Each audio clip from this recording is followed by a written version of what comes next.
వందనాలండి. ఈరోజు జూన్ 25. నమ్మకస్తురాలైన నయమాన్ బానిస పిల్ల. 2 రాజులు 5:2-3. సిరియన్లు గుంపులుగా బయలుదేరి ఇజ్రాయెల్ దేశం మీదకు పోయి ఉండిరి. వారచ్చటి నుండి ఒక చిన్నదాన్ని చెరగొని తేగా అది నయమాన్ భార్యకు పరిచారం చేయుచుండెను.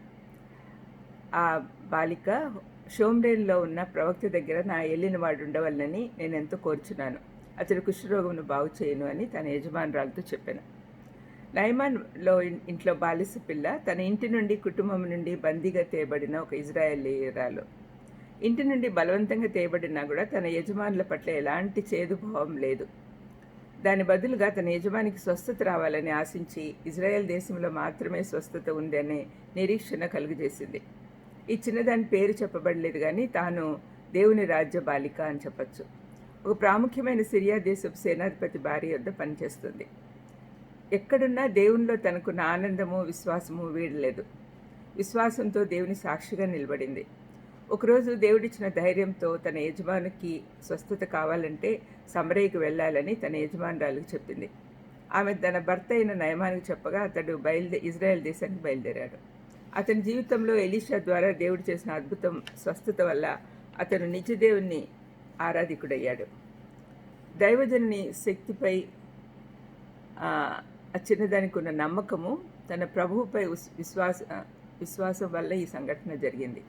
ఇక్కడ ఒక ఆసక్తికరమైన విషయం కూడా జరిగింది.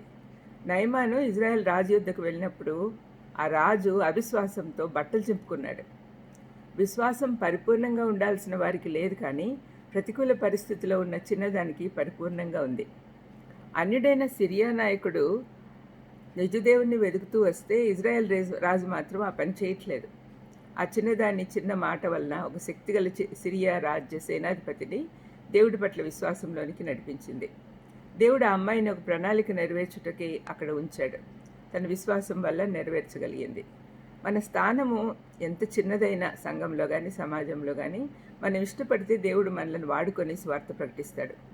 దేవుని మహింపరచుటకై అవకాశాలు జారవిడ్చుకోకూడదు. మన సృష్టికర్త అందరికీ ప్రభువై ఉన్నందున సిరియన్లను నయమాన్ ద్వారా రక్షణలోకి నడిపించాలనే ఉద్దేశంతో అతని ఇంటికి ఆ చిన్నదాన్ని పంపాడు.